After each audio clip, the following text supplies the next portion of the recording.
Hey, welcome back to Maybe Actually Museums Are For Me. I'm Alex, host of the podcast, and I'm happy you're joining us. This weekend, we are excited to welcome visitors back to MAM to see our newly rotated fall exhibitions. As the days count down and we inch closer to the members' opening on Friday, I wanted to connect with my friend and often my first reference within the world of museum curation, Audrey, our curatorial assistant here at the museum. Before I worked in museums, back when I was simply just an enjoyer and consumer, I sometimes looked at works on view and wondered, how do they even get that thing in here? Or, gosh, there's so many people visiting this place. When do they ever have time to change or clean things? And now, being in the position that I am and having direct access to those answers, and I guess frankly, it's simultaneously way more straightforward, yet also wildly more complicated than I could have ever imagined. Sometimes it's as easy as, hey, we're going to close down the show for 2 weeks and conserve some art, clean some frames. We did that earlier this year for the refresh of George Innes. Or in some other instances, it's wildly more intense and involves complete renovations of exhibition spaces, as it was for Interwoven Power, Native Knowledge, Native Art last fall. But for this year, we're in the process of rotating 3 shows at once. The first and largest lift is Tom Nussbaum, but wait, there's more. For context, it's a retrospective of artist Tom Nussbaum's many decades of creation, featuring over 80 works, including models and studies for some of his best-known public art across Essex County and New Jersey, among so much else.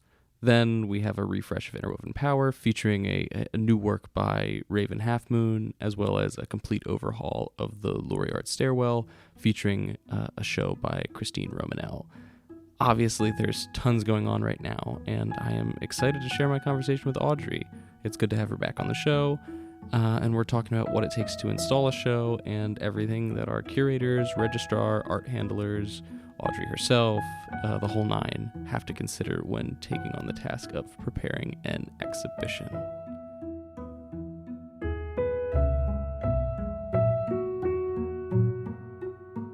Hi, Audrey. Hi, Alex. What's going on? A lot right now. Yeah. We're prepping for the opening. I know, I've stolen you for a little bit from the chaos that is over on the other side of the tracks. I appreciate it. So I think I'm really excited to jump into this episode because I think it's very timely. And this summer's been a little wonky, and we've kind of been missing episodes here and there, and having to do throwbacks to like I think last week we aired the Eric Paul Riege interview again, which was timely because of his award, but anyway, so the week that this airs, that weekend, September 11th, I believe, is the opening date. But through that whole weekend, we got some new shows coming back to MAM. Exhibitions are opening up. We got Tom Nussbaum, but wait, there's more. Sacred Transitions, which is by Christine Romanell. Really exciting stuff. You can see some of the behind the scenes stuff, videos, studio visits with the artists on our YouTube channel and on our Instagram. But yeah, essentially, Audrey, we've talked in the past, actually in the very beginning of the summer, really, about what it takes to dismantle a show. Mm-hmm. We're in the creation process, baby. What's going on? Talk me through, I guess, broad strokes, what's happening at MAM right now. Yeah, so a lot of moving parts. I think the bulk of the actual physical installing is happening this week and next week, So it's a lot of coordination with other departments who are setting up the learning lab upstairs and getting their graphics installed. And we also have a new rotation of Interwoven Power, so there'll be new graphics installed for that around the same time that they're being installed for Tom Nussbaum, for Christine Romanell. So a lot of scheduling, a lot of making sure everyone's on the same timeline. And then on Osana and Katie's end, it's a lot of physically putting up the work, which is time consuming and tedious, and everything is very fragile. And then the artists will come in and adjust and say, I think I would prefer if we tweaked this. So we find a way to tweak that. And there's a lot of adjusting and rolling with the punches. No, definitely, yeah. And I'm glad that you brought up Interwoven Power, which is getting a little bit of a refresh. Some new works are coming on view there. Laura sent me over some stuff to put on the Instagram today, but I know that we're installing a piece today, which leads me to something that I understand, but I think I still have some curiosities about, and I'm sure the audience has no idea and would love to know. We talk about, the work that Katie and Osana do, and, our conservators that are here and our art handlers that are here. But, there's some big works that come in. Yeah. I think about back to when we were installing Interwoven Power. I think about like the totem pole coming in, and we had art handlers that came in from a different company that were here to like kind of assist the staff. And I guess I'm curious, like, how much of what we're putting up is physically our team, guns ablazing, working hard into the hours of the night, and how much of it is other like hired staff that is coming from like professional like art shipping companies. So we do have some contracted employees who come and assist because you really need a lot of hands. Yeah. Even just staying organized behind the scenes, having people, move around the bonnets up on the third floor in the storage room. And the bonnets are the plexiglass lids that go on top of the podiums where the art is in the galleries. So shifting all of that around upstairs and keeping boxes and labels organized for when the deinstall comes, right? There's a lot of that. So there are a lot of hands that are hired. Or in the case of Tom Nussbaum, we have this fantastic corner with the Acme Robot night lights, which are basically a series of little robot night lights made by Tom that had to be wired and placed on this structure that displays them the way the artist had envisioned. But this structure had to be built outside of MAM, like measured and thought up in MAM, built outside of MAM, brought back to MAM, painted, holes for wires had to be carved. We had to adjust the placement of the robots to make sure that the light was evenly distributed across the platform.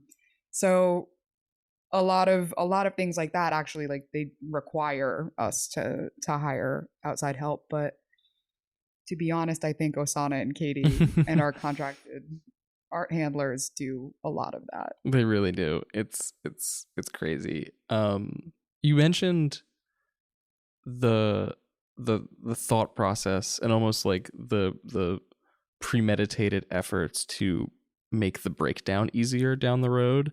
I guess just like for the underinformed, because in this case I'm the underinformed.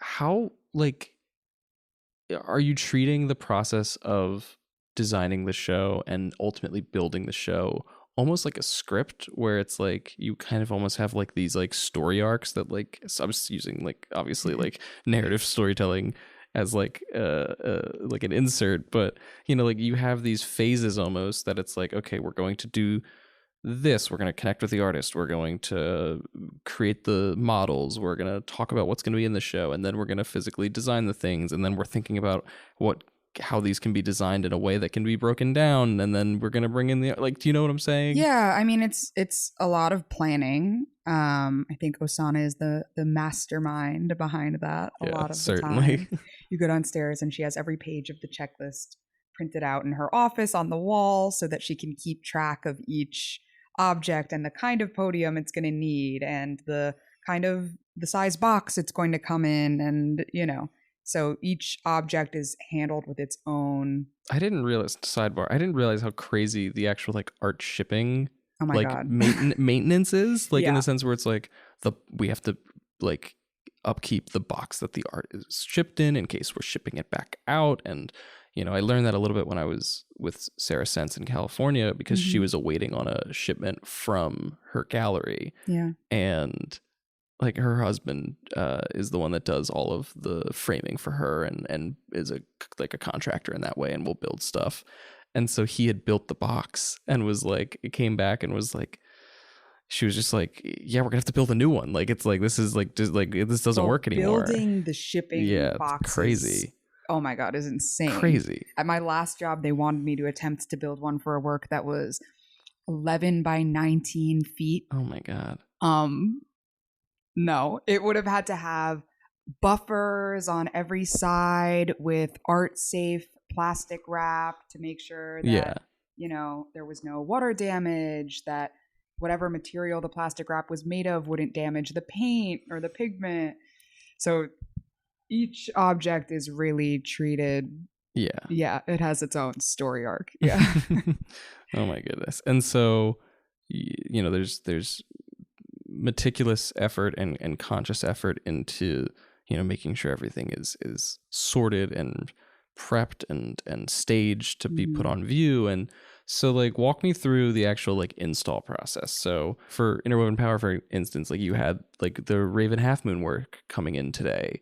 We had outside shippers that were helping us and art handlers that were helping us with that. But, like, just walk me through, like, the play-by-play of, like, where did the day start? Where are we now? Yeah. What's going on? So usually we have several hours dedicated to whatever object is being, brought in on any given day. And if it's a really large object that we're going to have a hard time, if it's dangerous to bring that object through the elevator or down the hallway downstairs, then we'll have it brought up by the front of the museum. For context, dangerous to the artwork. Safety of the artwork. Yes. Exactly. Yes. Dangerous for the art. We don't care about ourselves. We care about the artwork. And it gets brought to the front of the museum. That way it doesn't have to go up a floor or two. It can just be wheeled immediately in. And it's brought in with a team of people who are all wearing art safe gloves that fit their hands correctly so that there's no possibility of the gloves slipping off or ripping and the oils on your grimy little hands get all over the artwork. And you already have it kind of laid out where you want it. There should be kind of general tape marked out in the space where it's going to go, on the wall or on the floor or whatever.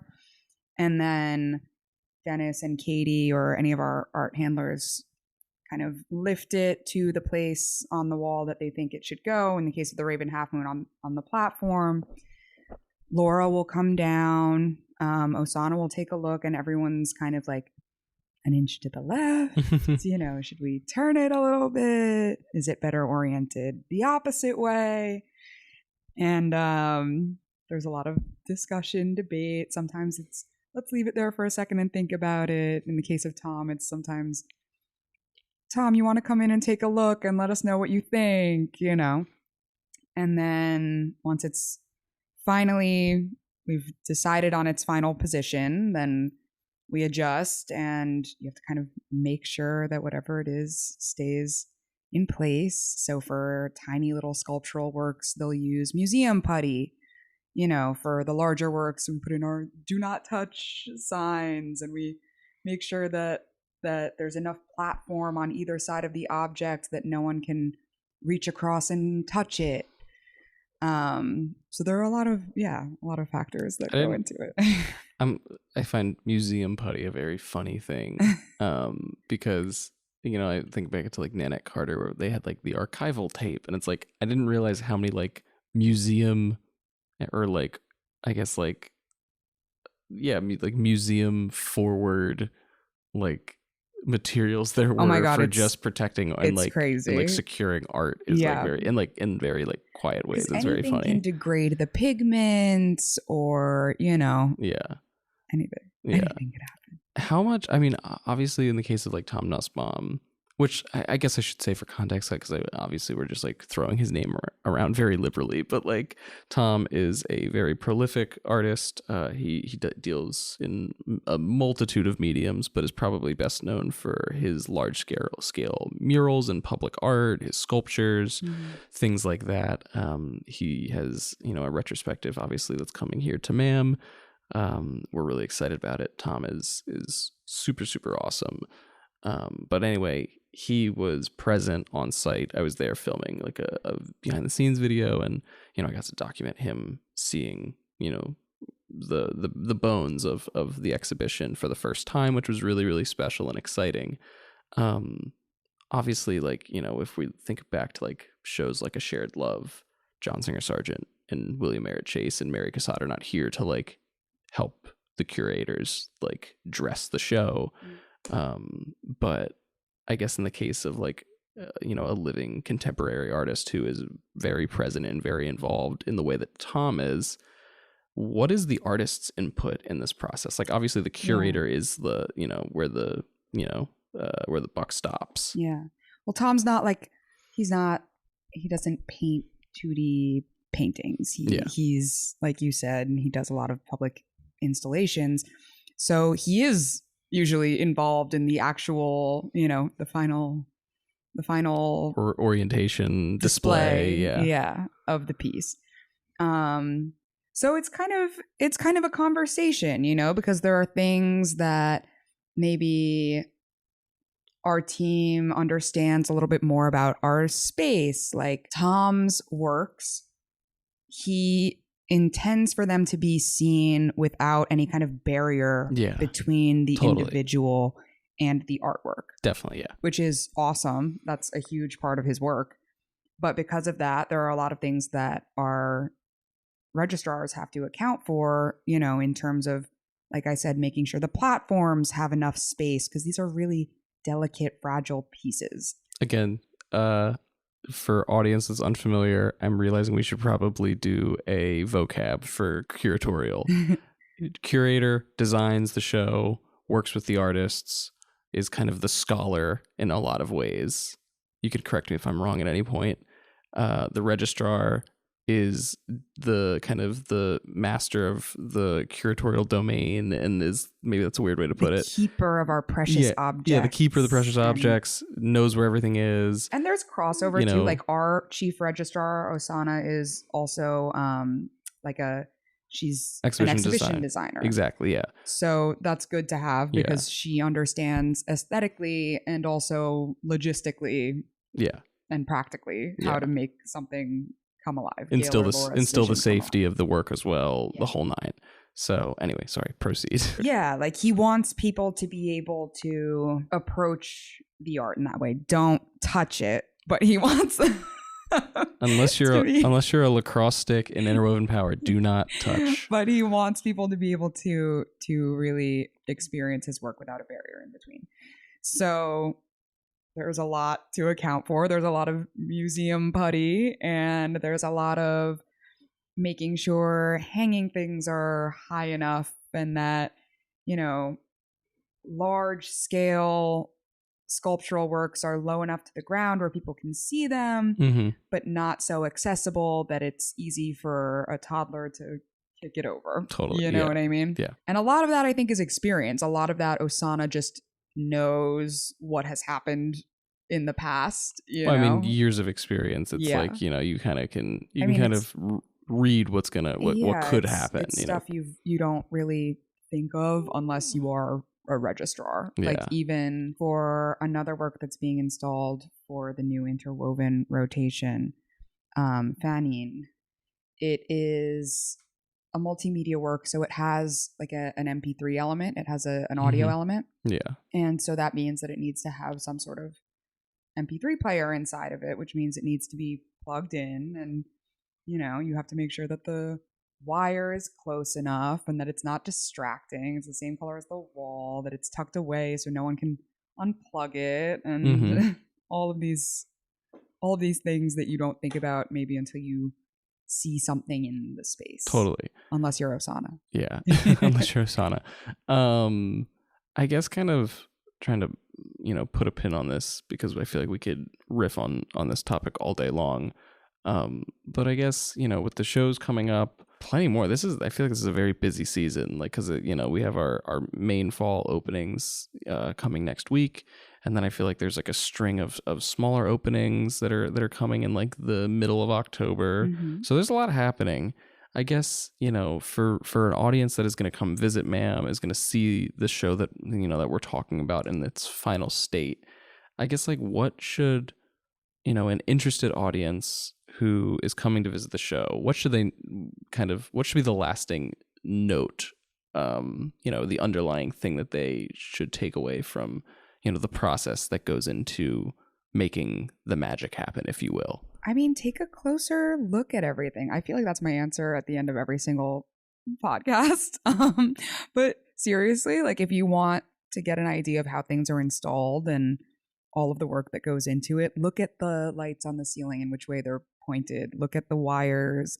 Look at the platforms that things are situated on. There's magic behind everything. It's in plain sight, Yeah. but there's magic in the way it's displayed. Do you, as a curatorial staff or someone who's privy to the behind the scenes, do you often, like when you're at other shows at other institutions, are you like studying the way that they're like dressing their shows?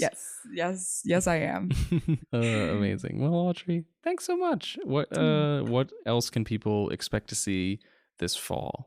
So we have the Alterance Gumby that's going up this fall, which is a new acquisition, like within the past year that I've been here. We also have a work called The Hedgehog Feast by Claire Rosen that will be going up. That's a really fun work. I think families are going to love that one. It's part of a whole series that she has photographing animals at these Last Supper type scenes. We have the Yanni Fotitis show that's going up in the Education Arcade. And then we also have Remembering Eden by J.P. Terlizzi that's going to be going up in place of Platinum to Postcards in McMullen West. That's a photography show that is by an artist, a New Jersey-based artist who was actually in the Fine Arts Annual last year. I'm really excited for that show. Yeah, I really, so that's really gonna love be cool that work. Yeah. All right. Well, hey, looking forward to the show. Looking forward to all that's going to come. It's going to be great. A lot of hard work from the curatorial team. It does not go unthanked. It is really, really important stuff. It's the lifeblood of what we do here. Obviously, we're a museum. The art comes first, and you guys do that very, very well. Obviously, I'm happy to share it with you guys too. I feel like since I'm relatively new, it's exciting for me. So yeah. All right, share the excitement. Exactly. Thanks, Audrey. Thanks, Alex. Thanks so much for sticking around to the end of this episode. I really appreciate it. Again, this has been Maybe Actually Museums Are For Me. The Montclair Art Museum is opening this weekend with our new shows. If you kind of missed it, I don't know how. You're at the end of the episode. We said it a bunch. Opening on September 12th to members is the fall shows, and then on Saturday to the public. We're super excited about what's coming, and I think people are going to really, really enjoy everything from Tom's show to the stairwell to what's new in Interwoven Power. And that's not all. We have tons more going on view across the fall. There's some things going up on October 11th, I believe. So yeah, there's a lot to look forward to here at MAM. It's a really exciting time. Like I always say, we're open Friday, Saturday, and Sunday. You can visit us online or in person. You follow us on Instagram, TikTok, Facebook, subscribe on YouTube. We make a lot of content across all of our platforms, so the support would mean a lot. Additionally, if you like this show and want to support this show, consider giving us a rate and review. It really does go a long way. Don't forget to subscribe wherever it is you listen to podcasts, and tell a friend. If you tell 2 friends right now, that's 2 more people that didn't know about the show, and you're the cool person that showed it to them. That's a pretty unique thing. Anyway, thanks again. I appreciate you all. Talk to you next Wednesday at 10 a.m. Bye.